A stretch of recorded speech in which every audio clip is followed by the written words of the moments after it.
Hi there, crafty friends. Welcome and thank you for joining me.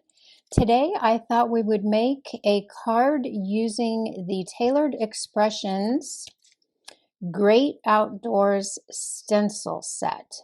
This is a 6x6 layering stencil set, and you get this little stamp set along with it to add images to your stenciled panels.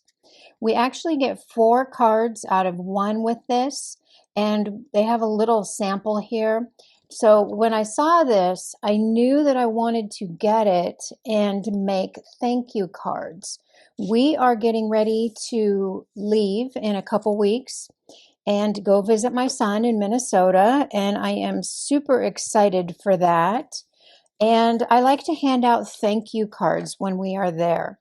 So this is a 6x6 layering stencil set, and my paper is a little bit larger than 6x6. I think it's like 6¼ by 6¼ and I want to just get this stencil on there.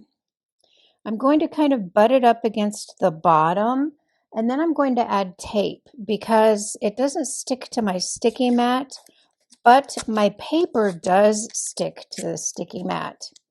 So that will definitely help. And we are going, when we go to Minnesota, we are going to be up north, which is more, recreation, the lakes and the kayaking and the mountain biking and all that. And so I wanted to have thank you cards to hand out while we're up there.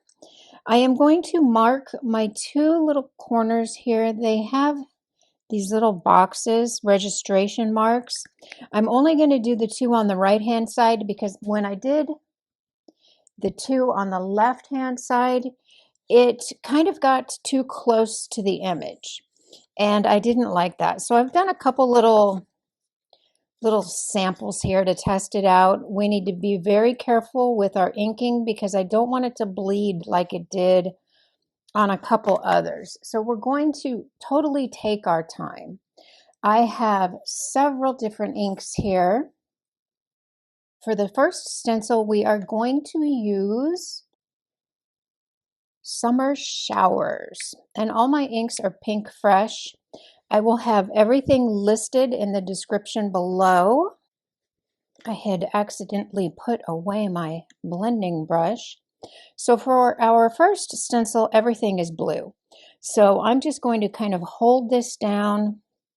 I don't want my ink to bleed. I don't know if it's because my ink cubes are newer and they have a lot of ink on them, or if because I got too heavy-handed, which it could have been. So I am just going to kind of take my time and do lots of layers for this ink.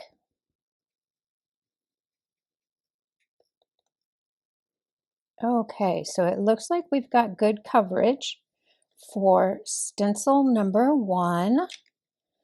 Let's take that off and see what we've got. This is the best part.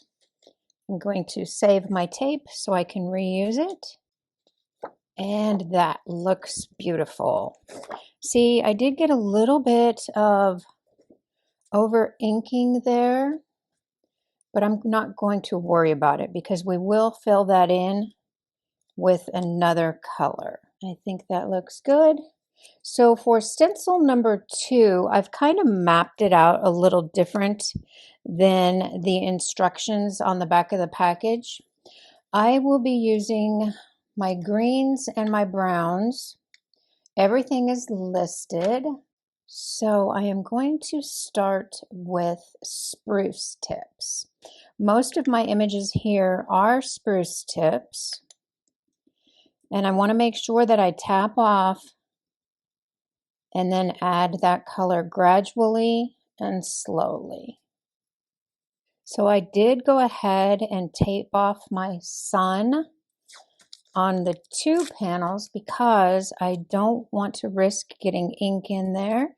I am also going to mask off that for when I do this image here. But first, I need to color this bottom one spruce tips. Okay, we are still on stencil 2. I've got all my spruce tip portions colored in. Now I am going to move on to Lush Forest and Sage.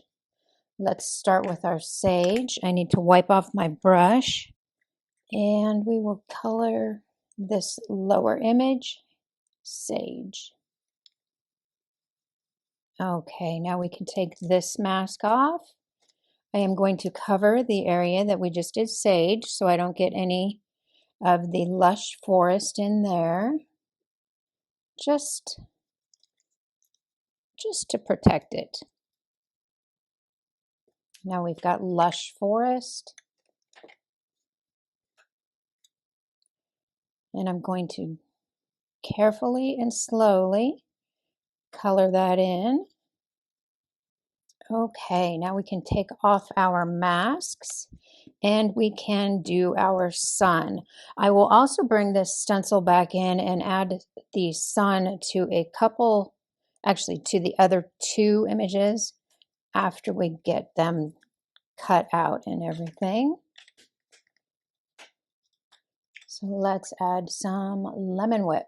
I didn't want my sun to be too dark, too bright. So that's why I brought in lemon whip. It is a nice light yellow.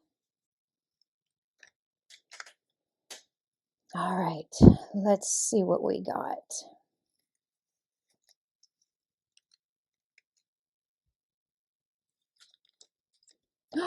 That's looking so good. I love those colors.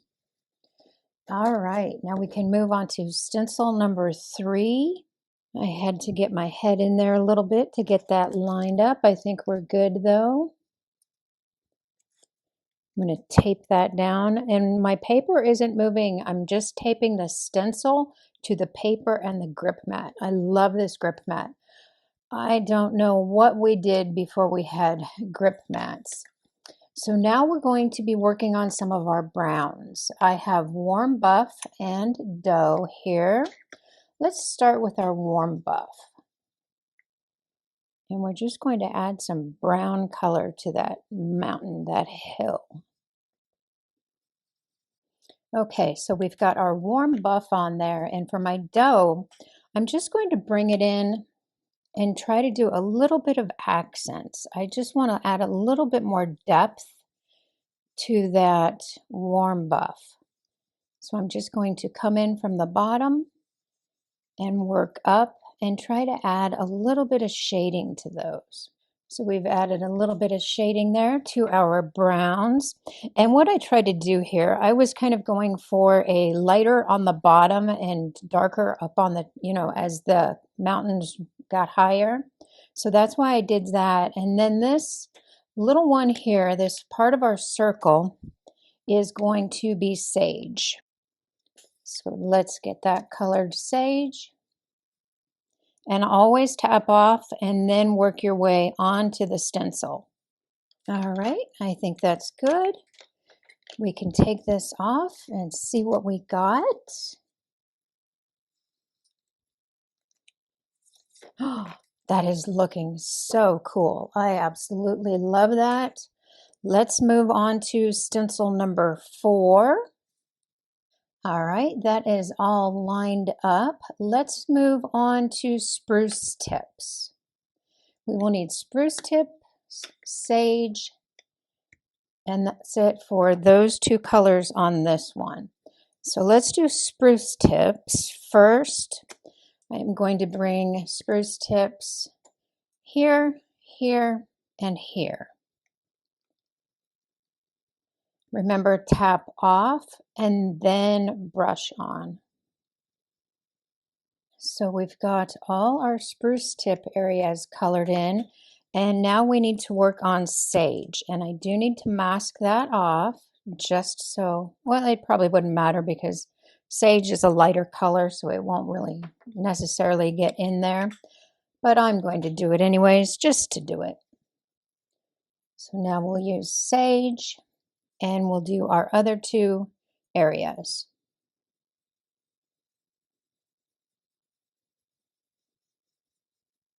Okay, I think that does it.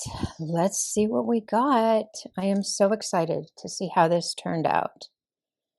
You know, I did a couple samples, but I was experimenting with colors mostly. So let's see. I love that. That is going to turn out so pretty. I love the different colors. Okay, so next what I did was we need to cut out our images. And I used hammer mill. I got some Express It paper and it's just so white. I didn't care for the brightness of it. So here I've got my infinity circle dies, and I am just going to go ahead and cut out the circles and trim out my banner type images there. I got my circles cut out with that circle die. It did leave a little bit of a white border, but I'm okay with that.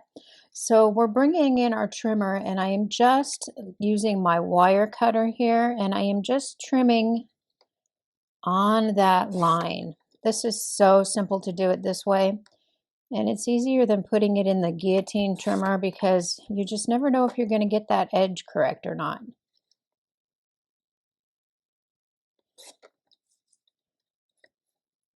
So just trimming that off, and that's good. Then we can bring it in, and I didn't do any kind of special sizing or anything.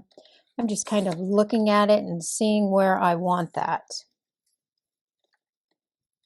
Now we can bring in our sun stencil and add a little bit of sun to the other two images that didn't get one. And I did get inky. Oh boy, did I get inky doing this. But I am loving how these look. Just a little bit of color. Not too dark. I think that's good. And then we have this one. Should we make it be off the page? Off the image a little bit? I think that might be cute.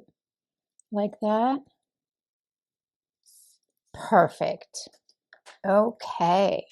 So now we can start working on our layering pieces and our background. So for my background, I've got a piece of craft cardstock, and I just dry embossed that in my machine with the Pinkfresh Studio Pop Out Sunburst. So I used my embossing mat and I just dry embossed that, and I'm hoping you can really see that image. That just pops. I mean, it's better than letter pressing. I mean, you can really see that, and it just adds so much to it. But then I wanted to add a little bit more detail, so I also cut one out in black, and we're just going to glue that on there. So I'm just adding a thin little layer of glue on each side. I don't want to put too much because I don't want it to seep out. And then I'm just going to put a little bit on each sun ray there, just so it stays down. I'm not going to worry about the middle because we're going to put our image in the middle, just like that. Now we can place that on here. I see a little bit of glue I want to get off. And the glue dries clear, so it's all right. And that just falls right into place. And that just gives your background so much more dimension. So let's add this to a card base. That's going to fit on there perfect. That's added. Now we can work on one of our banners. We need to bring in our Misty and figure out which little critter that we want to put on there. So I'm just going to position that, hold it down with my magnet, And I think we will add, what do we want to add? I like the bear. You know, there's a lot of bears up in Minnesota. My son has been sending me pictures of everything. He hasn't, I don't think he's seen a bear this year. He sent me a couple pictures last year of babies. Well, if there's babies, you know, the mama's not that far away. But someone told him about a mama and her babies that were on the biking trail. So they do have a lot of black bears up there. So let's get those positioned, and we're just going to pick those up with our lid. I'm just using Memento here. And we will add those images. I do want to stamp these a couple times. I really want that black to be really heavy. And this is a pretty cool stamp here. You know, when I first stamped it, I thought, oh no, it's blurry. But if you look at the image, that's like his fur. It's not blurry. They gave him like fur on there, so it's pretty cool. I think maybe I'm a little clumsy today. I'm getting ink all over me. I think one more time should be good.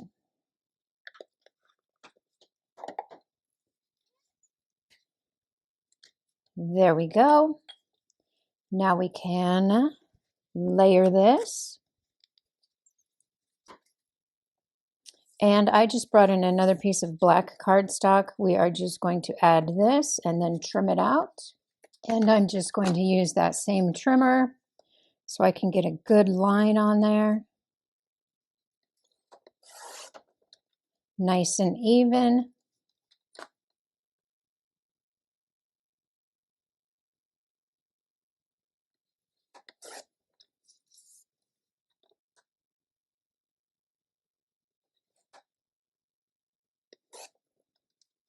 I don't use my wire trimmer that much anymore, but you know what? It sure is nice for projects like this.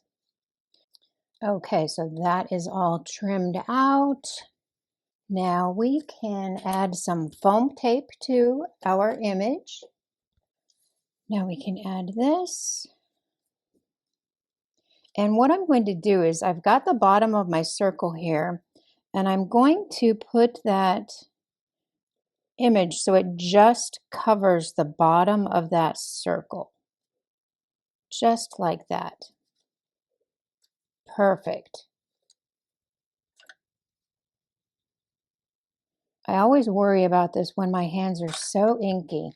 So then for my sentiment, I brought in, thanks is not a favorite of mine. I would rather use thank you, but I didn't have any die cuts that actually said thank you. So we're going with a simple thanks. This is Pinkfresh Studios Scripted Greetings. And I cut the outline in black, my thanks in white, and I stacked my thanks twice. Get that release paper off of there. We can center that. That looks good. Push that down. And then for my embellishments, I am bringing in Spellbinder's Fashion Jet. And I think we're going to keep it fairly simple. I'm just going to put 3. So we'll put 1 here. 1 over here. And then 1 at the top. And that is so cute. This is a great masculine card. I am going to go ahead and do the other 3 just like this, and then I will be right back. And just like that, we have 4 cards from 1 ink blended panel. And those came together really easily, really quickly. And I think they would make perfect Father's Day, perfect masculine birthday, anything. Thank you so much for watching. I will see you later. Bye-bye.